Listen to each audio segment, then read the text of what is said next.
ओम शांति। आज 5 मई 2023 मीठे मीठे बाबा अपनी साकार मुरली में हम प्रेम स्वरूप शांत स्वरूप बच्चों को क्या ज्ञान दे रहे हैं, आइए सुनते हैं। मीठे बच्चे, तुम रूप बसंत हो, तुम्हें बाप की याद में भी रहना है, तो ज्ञान रत्नों का बीज भी बोना है, भारत का श्रृंगार भी करना है।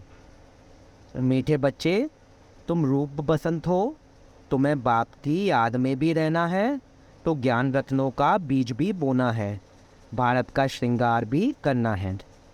आज बाबा क्या प्रश्न पूछते हैं? तुम बच्चे कलियुगी गोवर्धन पर्वत को उठाने के लिए कौन सी उंगली देते हो?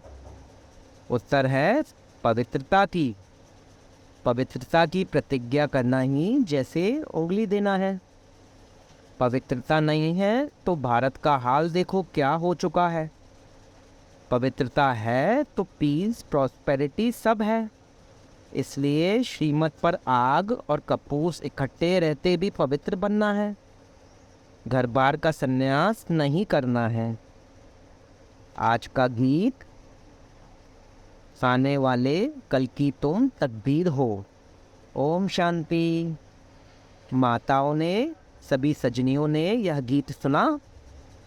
बच्चे जानते हैं इस भारत की तकदीर में लकीर लगी हुई है। किस द्वारा लकीर लगी है? 5 विकारों रूपी रावण द्वारा।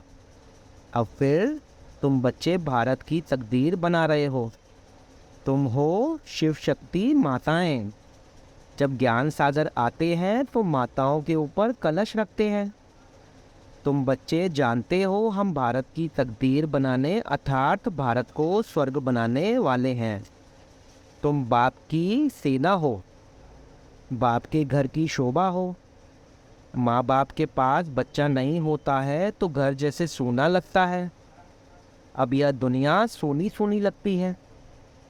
अब तुम बच्चे इनको स्वर्ग बनाने वाले हो। बाप कहते हैं मैं तुम माताओं का गुलाम हूँ, क्योंकि आगे यह माताएं पति की गुलाम थी। उनको कहा जाता है हिंदू नारी का पति ही गुरु ईश्वर सब कुछ है। वास्तव में इस समय की बात तो फिर भक्ति मार्ग में ले गए हैं। परम पिता परमात्मा को ही इस समय कहा जाता है त्वमेव माता च पिता त्वमेव, सब कुछ एक है। हिंदू लोगों ने फिर पति के लिए कह दिया है। वास्तव में शिव बाबा हैं पतियों का पति। तुम तो सदा सौभाग्यशाली बनती हो, और यह पति भी अमर है। अमरनाथ है ना, तुमको भी अमरनाथ अमरपुरी का मालिक बनाते हैं।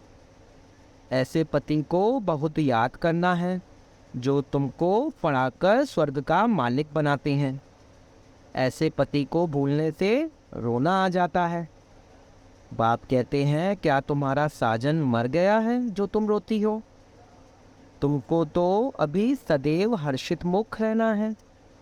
देवताओं का मुखड़ा सदैव हर्षित रहता है। मनुष्य देखने से ही खुश होते हैं। देवताओं ने वह खुशी कहाँ से लाई? बाबा पूछ रहे हैं देवताओं ने वह खुशी कहाँ से लाई? संगम पर बाप ने ऐसा हर्षित मुख खुशमिजाज बनाया था। अभी पुरुषार्थ करना है, तभी तो अविनाशी बनेंगे। बाप कहते हैं रोने की बात ही नहीं है। वाह, ऐसा सलोना साजन मिला है जिससे स्वर्ग के महाराजा महारानी बनते हो। तुम श्रीमत पर कदम कदम चलते रहो। तुम जो वर्जन सुनते हो वह एक एक वर्जन लाख रुपए का है। वह विद्वान लोग गीता वेदांत आदि सुनाते हैं तो कहते हैं यह एक एक वर्जन लाख रुपए का है, परंतु ऐसा तो है नहीं। मीठे बाबा बता रहे हैं कि 5 विकारों का जो रावण है उसने भारतवासियों की तकदीर पर जो लकीर खींच रखी है उसे अब तुम प्रेम स्वरूप शांत स्वरूप बच्चे बाबा की श्रीमत पर चल मिटा रहे हो। तुम सजनियों का अकेला मैं एक साजन हूँ जो तुम्हें स्वर्ग का महाराज महारानी बनाता हो। तो बाबा कह रहे हैं सदैव तुम्हारा मुखड़ा हर्षित मुख खुशमिजाज होना चाहिए, रोने की बात नहीं होनी चाहिए। तुम बच्चों का मैं ही पिता और मैं ही माता हूँ। तुम हर एक रूप बसंत हो। आत्मा रूप है ना, बाप भी है रूप, फिर उनको ज्ञान सागर कहा जाता है। ज्ञान की वर्षा कराने वाला है। स्थूल पानी की बात नहीं, इसको तो ज्ञान रत्न कहा जाता है। हर एक को यह ज्ञान रत्नों का बीज बोना है। मनुष्यों को समझाना चाहिए कि तुम आत्मा हो, यह तुम्हारा शरीर है। तुम कहते हो पाप आत्मा, पुण्य आत्मा। पाप परमात्मा, पुण्य परमात्मा नहीं कहते हो। इससे सिद्ध है परमात्मा सर्वव्यापी नहीं है। माया पाप आत्मा बनाती है और बाप पुण्य आत्मा बनाते हैं। पुण्य आत्माओं की दुनिया को स्वर्ग और पाप आत्माओं की दुनिया को नरक कहा जाता है। सबको पावन बनाने वाला सद्गति दाता एक ही बाप है। तो तुम बच्चे इस बेहद के घर के श्रृंगार हो। तुम्हें भारत का श्रृंगार करना है। वैकुंठ को वंडर ऑफ द वर्ल्ड कहा जाता है। मनुष्य 7 जिस्मानी वंडर्स दिखाते हैं, वह तो है मनुष्य के बनाए हुए। वास्तव में वंडर ऑफ द वर्ल्ड है वैकुंठ, जहाँ सब आत्माएं सदा सुखी रहती हैं। गाते भी हैं फलाना स्वर्गवासी हुआ, परंतु जब तक बाप ना आए तब तक वहाँ कोई जा नहीं सकता। अब तुम बच्चे जानते हो हम वैकुंठ में जाते हैं। वह जिस्मानी वंडर्स आँखों से देखने के हैं। तुमको तो वैकुंठ में जाकर अथाह सुख भोगना है, वहाँ रोने की बात नहीं। बाप कहते हैं तुम परमपिता परमात्मा की सजनी क्यों रोती हो? शायद साजन को भूल जाती हो। साजन को भूल जाना माना उनसे विदाई लेना। सदैव उनको याद करते रहो तो रोने की बात नहीं। बाकी किसका संबंधी आदि मरता है तो रोते हैं। अब तुम जीते जी छुट्टी लेते हो। सबसे छुट्टी ले रो रो कर फिर सदा के लिए हंस पड़ते हो, क्योंकि वैकुंठ में जाते हो। यहाँ तो रोने की दरकार नहीं। बाबा ने कहा है अम्मा मेरे तो भी हलवा खाना। कौन सा हलवा? यह ज्ञान का। अब तो सब मरे पड़े हैं, किसका चिंतन करें किसका ना करें? इतने सब मरेंगे, कोई क्रियाकर्म करने वाला भी नहीं रहेगा। जापान में बम से इतने मरे, फिर किसने क्रियाकर्म किया? क्रियाकर्म करने वाले भी मर जाएंगे। यह तो भक्ति मार्ग की रस्म रिवाज है। सतयुग में ऐसी बातें होती नहीं, वहाँ तो अथाह सुख है। मोहजीत राजा की कहानी भी वहाँ की है। तुमने जन्म जन्मांतर यह कथा सुनी है। अब बाप कहते हैं जो कुछ सुना है वह भूल जाओ, अब सब बाप से सुनो। Hair no evil, see no evil. उन्होंने बंदरों की शक्ल का एक खिलौना बनाया हुआ है। Talk no evil, see no evil, क्योंकि इस समय मनुष्य बंदर से भी बदतर है। जो सुनाओ सत सत करते रहते हैं। बाबा कहते हैं बच्चे गिलानी की बातें मत सुनो। मैं कल्प के संगम युग पर आता हूँ। बाप को तो जरूर आना ही है, तब तो नॉलेज दे। मनुष्य कहते ऋषि मुनि आदि त्रिकालदर्शी थे। बाबा कहते बिल्कुल नहीं। लक्ष्मी नारायण भी त्रिकालदर्शी नहीं थे। त्रिकालदर्शी सिर्फ तुम ब्राह्मण बने हो। तुम्हारा यह 84वां अंतिम जन्म है। ऐसे नहीं यह ज्ञान के संस्कार दूसरे जन्म में रहेंगे। नहीं, यह प्राय लोप हो जाते हैं। वहाँ तो राजाई स्थापन हो जाती है, तो राजयोग की दरकार नहीं। तो देखो बाबा क्या कहते हैं, मनुष्य क्या कहते हैं। रात और दिन का अंतर है दोनों में। मनुष्य कहते परमात्मा सर्वव्यापी है, बाप कहते हैं नहीं। मनुष्य कहते हैं कलयुग की आयु अभी 40,000 वर्ष पड़ी है, बाप कहते हैं नहीं। कितने गपोड़े सुनाए, घोर अंधियारा कर दिया है। बाबा कह रहे हैं हर एक बच्चों को ज्ञान रत्नों का बीज बोना है। सभी को समझाना है कि तुम आत्मा हो, पुण्य आत्मा बन सदगति दाता बाबा के साथ स्वर्ग अर्थात वैकुंठ जाना है। बाबा यह भी समझा रहे हैं कि तुम बच्चे अब इस संसारी मोह माया से छुट्टी लेते हो। रो रो कर अब हंसकर वैकुंठ जाने की बारी आई है। वहाँ तो रोने की दरकार नहीं। अब बच्चों को बुरा नहीं सुनना है, बुरा नहीं देखना है। बाबा कह रहे हैं hear no evil, see no evil. अब मीठा बाप कहते हैं बहुत मीठा बनो। तुम ईश्वरीय दरबार में ईश्वर के बच्चे हो। तुम्हारा फर्ज है योग लगाना। गोवर्धन पर्वत पर जाएंगे तो वहाँ उंगली दिखाई है। पर्वत की कितनी पूजा होती है। भारत जब गोल्डन एज बन जाता है तो उनकी पूजा नहीं होती। तो यह उंगली है तुम्हारी निशानी। पवित्रता की प्रतिज्ञा करना जैसे उंगली देना है भारत को सैल्वेज करने के लिए। पवित्रता है तो पीस प्रॉस्पेरिटी भी है। पवित्रता नहीं है तो भारत का हाल देखो क्या है। मेहनत है ना। सन्यासी कहते आए आग और कपूस इकट्ठे रह नहीं सकते।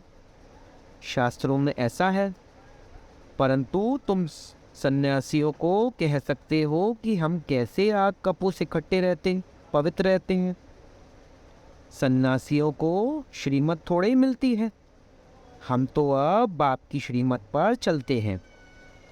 उनको मिलती है शंकराचार्य की मत, यह है शिवाचार्य की मत। तुम शिवाचार्य के बच्चे हो, यह कोई नहीं जानते। कहते हैं परमात्मा ज्ञान का सागर है, तो आचार्य हुआ ना, वह शंकराचार्य है। सन्यासी बहुत शास्त्र पढ़कर टाइटल लेते हैं। श्री कृष्ण आचार्य कभी नहीं कहा जाता है। शिव का पता ही नहीं, वह बाप को जानते ही नहीं है। सिवाय बाप के और किसी को ज्ञान का सागर नहीं कह सकते हैं। कोई सन्यासी मिले तो बोलो तुम हो निर्वृत्ति मार्ग वाले हठयोग सन्यासी।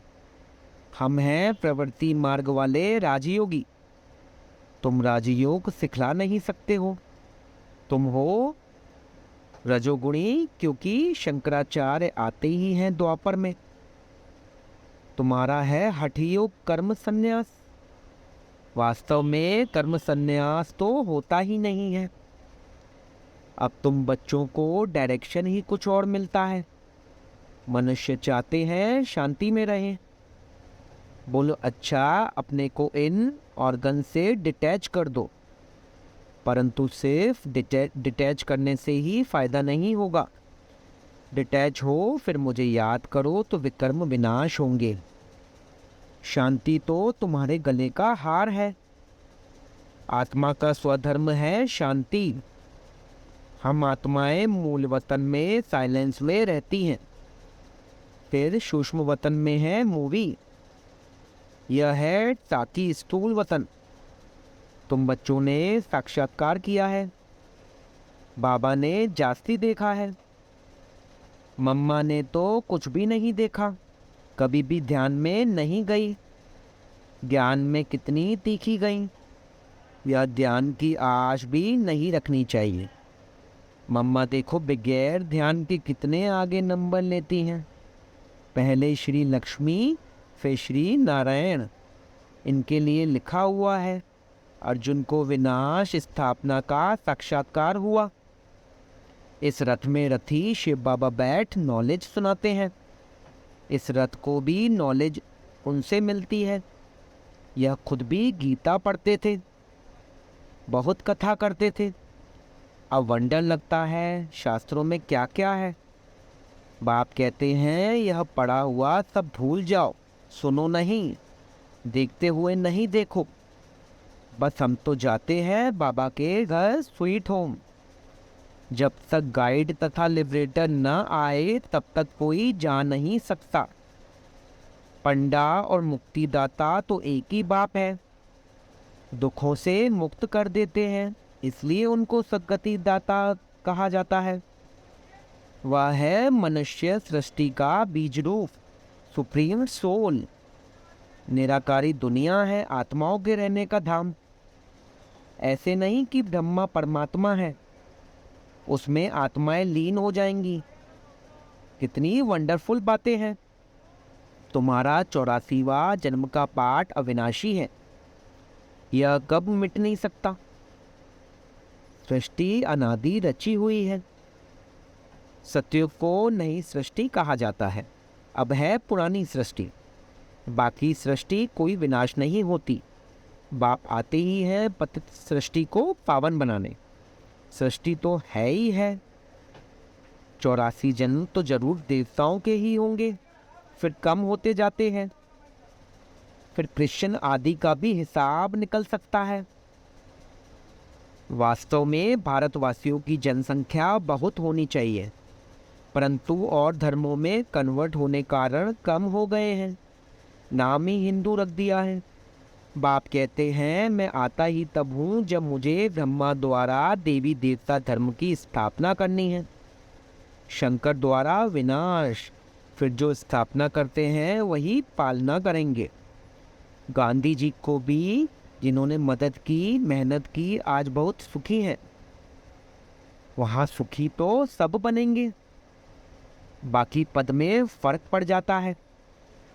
जो बाप की याद में रहते हैं और वर्षे को याद करते हैं वह सूर्यवंशी बनेंगे।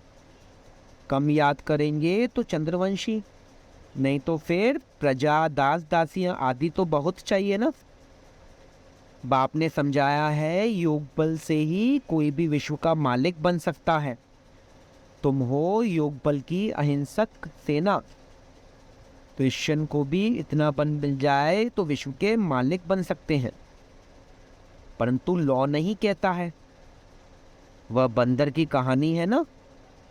श्री कृष्ण के मुख में माखन आ जाता है विश्व की राजाई का, तो विश्व का राज्य योग बल से ही मिल सकता है। बाप कहते हैं मैं स्वर्ग रचता हूँ। तुम बच्चों का भी यही धंधा है। बच्चे फिर बाप के बन स्थापना में मदद करते हैं। अच्छा, मीठे मीठे सिकलद्दे बच्चों प्रति माता पिता बाप दादा का याद प्यार और गुड मॉर्निंग। रूहानी बाप की रूहानी बच्चों को नमस्ते। हम रूहानी बच्चों की रूहानी बाप दादा को सिकवा प्रेम से नमस्ते नमस्ते नमस्ते बाबा, शुक्रिया बाबा, मीठे बाबा। ओम शांति। धारणा के लिए मुख्य सार, सदा हर्षित खुश मिजाज रहना है, कभी भी रोना नहीं है। जीते जी सबसे छुट्टी ले लेनी है, किसी का भी चिंतन नहीं करना है। अपने शांति स्वधर्म में स्थित रहना है। ज्ञान और योग से तीखा जाना है, ध्यान की आश नहीं रखनी है। आज का वरदान, यथार्थ श्रेष्ठ हैंडलिंग द्वारा सर्व की दुआएं प्राप्त करने वाले सर्व के स्नेही भव। जैसे बाप ने किसी भी बच्चे की कमजोरी को नहीं देखा, हिम्मत बढ़ाई कि आप ही मेरे थे, हैं और सदा बनेंगे, ऐसे फॉलो फादर करो। हर एक की विशेषता को देखते संबंध संपर्क में आओ तो आत्माओं से स्वतः आत्मिक प्यार इमर्ज होगा और बाप के साथ साथ सर्व के स्नेही बन जाएंगे। जहाँ आत्मिक स्नेह है वह सदा सभी द्वारा सद्भावना, सहयोग की भावना स्वतः ही दुआओं के रूप में प्राप्त होती हैं। इसको ही रूहानी यथार्थ हैंडलिंग कहा जाता है। आज का स्लोगन, अपने श्रेष्ठ संकल्पों की एकाग्रता द्वारा अन्य आत्माओं की भटकती हुई बुद्धि को एकाग्र कर देना ही सच्ची सेवा है। अपने श्रेष्ठ संकल्पों की एकाग्रता द्वारा अन्य आत्माओं की भटकती हुई बुद्धि को एकाग्र कर देना ही सच्ची सेवा है। ओम शांति, ओम शांति, ओम शांति। ज्ञान अमृत मुरली चैनल पर हर रोज ईश्वरीय महावाक्य, साकार मुरली और रूहानी विचार सुनाया जाता है। मीठे मीठे बाबा अपनी मीठी मीठी मुरली में हम सभी बच्चों को ज्ञान देना चाहते हैं, जिससे हम सतयुग में उच्च पद पा सकें। बाबा के इस नए चैनल को अपना प्यार जरूर दें। सब्सक्राइब कर बेल बटन जरूर दबाएं। ओम शांति।